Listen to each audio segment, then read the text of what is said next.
Welcome to the Risk from Power Lines, How to Sniff the G3 in Prime Data and Detect the Interfere Attack. We are currently in South Seas IJ with Lei Ji. Before we begin, a few notes. Stop by the business hall located in Bayside AB during the day, and for the welcome reception from 5:30 to 19. That's already over. The Black Hat Arsenal is in on the Palm Foyer on level 3, and join us for the Pony Awards at 6:30 in Mandalay Bay, BCD. And please put your phones on vibrate. And without further ado. Excuse me, I'm very so sorry. My presentation put here some issue, so it is not the final version, but it's okay. We can perceive it.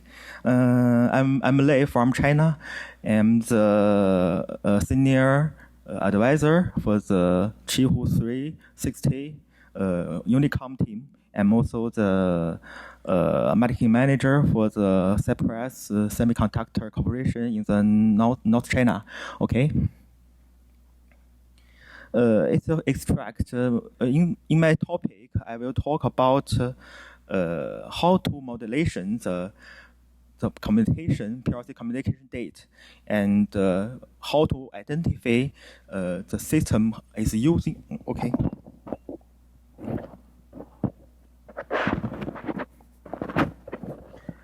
How to identify the system is using which kind of standard, is using the prime or is using the G3, and how to identify the interference attack. So what is PLC? As you know, the power line can transmit electronic power, but it also can transmit the communication date. The PLC is a generation technology which uses power line as a media to do the data communication. If we use, the power line is the most widely used electric system in worldwide. So if we use power line system to transmit the data, it will greatly reduce the cost of construct the communication network. So as this reason, many people and many facilities invested the PLC technology.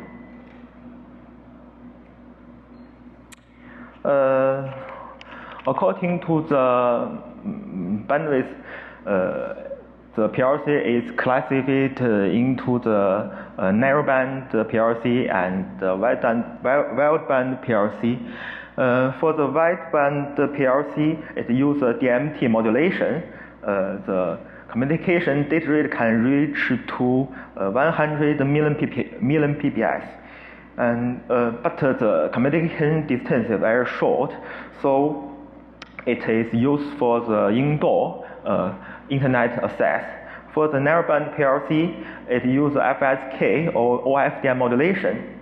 The data rate will less than 100 kilo bps, but the communication distance is longer, and it also can transfer across the transformer. So it's used for the power line AMR system, the city facility system. So for my topic, I will focus on the narrowband PLC.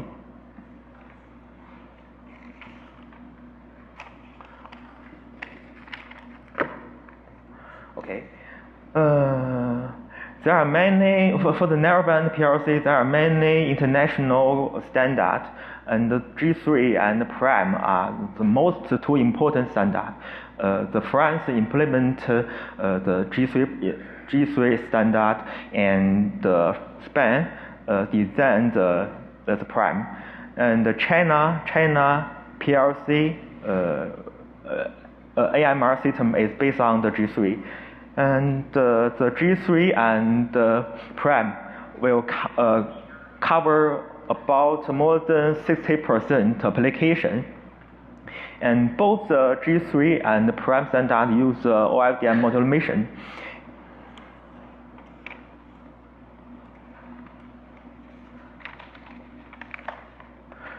So next I will talk about how to identify the G3 and the primes and that.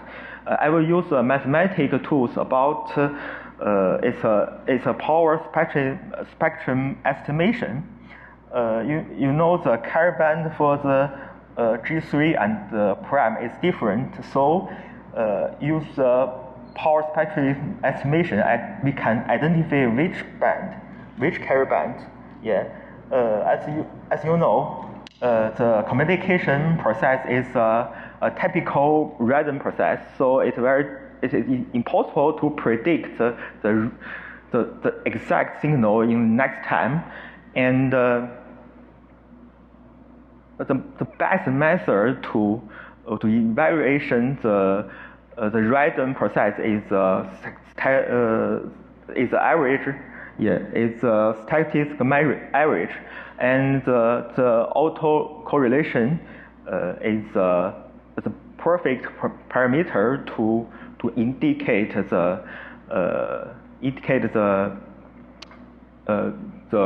statistical average in the time domain. And after do the Fourier transform and to the autocorrelation sequence, and it is a power spectrum destination. Yeah.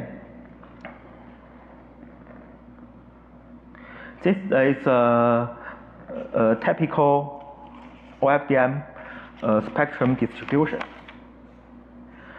So how to identify the G3 and prime? I will divide into 3 steps. So step 1, I will get the power spectrum of the communication signal. For step 2, I will calculate the ideal OFDM signal. And for the step 3, I will match the 2 signals. If the similar degree is to a certain degree, we can believe the system can meet a certain standard. Okay, we can define the communication signal is xt. After sample, it's SAT. We can see the power spectrum. Power spectrum is the Fourier transform of the autocorrelation. Okay. We can see it requires unlimited sequence. Yeah, but it's impossible. So we cut the record. It means we pass the record to a recalculator window. Yeah. We know the infinite length record is the most important limitation for the quality of the power spectrum estimation. The longer data record, the better we can approach to the real power spectrum. But as some the memory size reason and the processor capacity reason, we can use a longer record. So our goal is to use as short data record to abstract the spectrum character, and the character must meet our application, must meet the resolution and meet the accuracy. Yeah. And we can see the expect of the bias estimation of the power spectrum is equal to the power spectrum modulation, the WB divided to 2 pi, and WB is DITFT of the backlit window. After calculation, the resolution of the frequency is 0.89 multiplied 2 pi and divided into n. And for the carrier band, the prime is 42 kHz to 89 Hz, and the carrier band for the G3 is 36 kHz to the 91 kHz, and we need to get some frequency margin. Consider the Nyquist ceremony, and so we define the frequency resolution is 0.5 kHz. After I can get n mass more than 712, because we need to do the FFT, so we define n is 1024.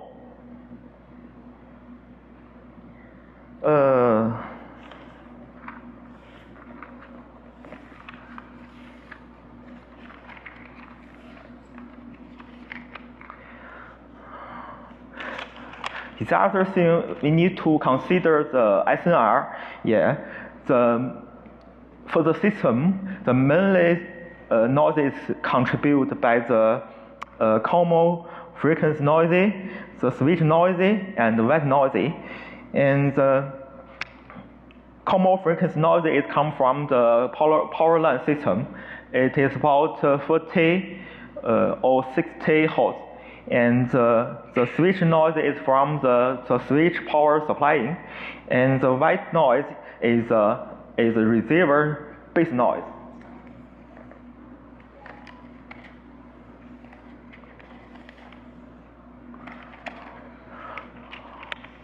So we need to do the signal to pass the band pass filter to remove the outband noise, and then calculate the base noise. Okay, base noise which will include the switch noise and the white noise, and then after getting the received the signal power spectrum, we need to take away the noisy power spectrum.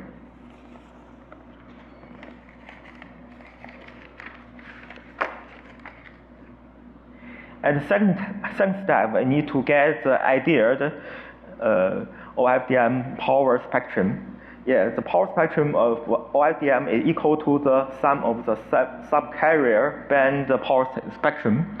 The next two formula is tell us how to calculate the ideal OFDM power spectrum. The third step, we need to match the two signal. I will use the cross correlation. The cross correlation is a parameter to indicate the similar degree for two signals. If one signal or both the signals are scaled,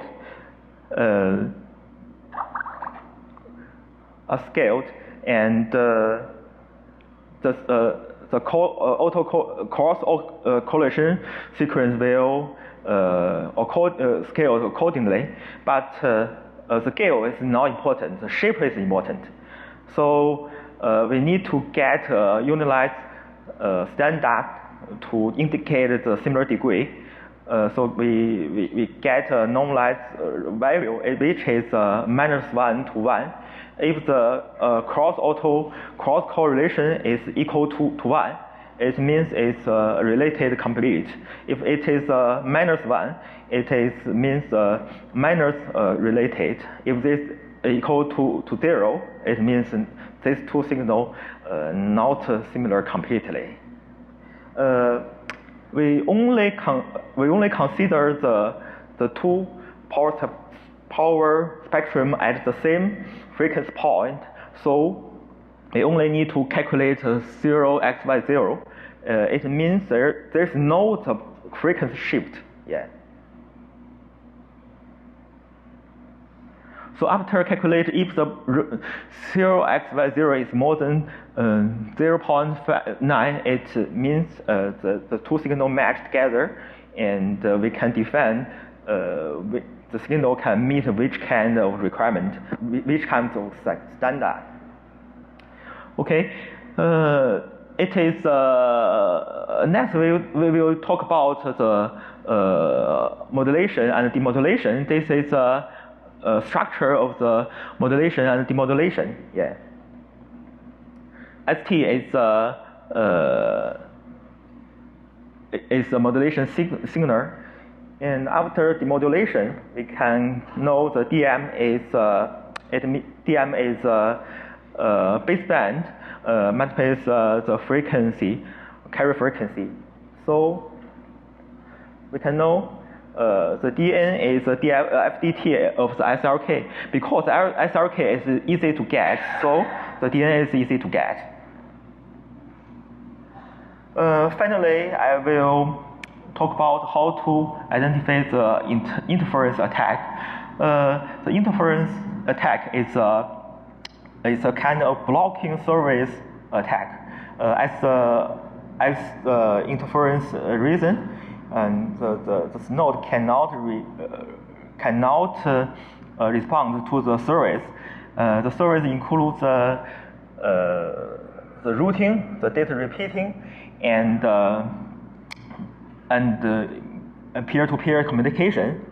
For the common interference method, attack method, it will transmit the continuous signal in the communication channel, and it is easy to identify it because we have already get the power spectrum, and so we can identify the interference signal is in the carrier band or over the carrier band. Yeah. Some senior method, attack method, the detector will transmit the random data package. It is a little difficult, and we need to divide the data record into several pieces, and each pieces will the length of each pieces will several times of the symbols. Yeah, so we can get each power spectrum for each pieces. So each pieces of spectrum will indicate some random random interference power spectrum, so we can identify it. But it also need to co-work with the MAC layer, because the communication includes a package, includes the preamble symbol, word, and payload, and the checksum. It also need to work with the MAC layer. Yeah. Okay, thank you. Any questions?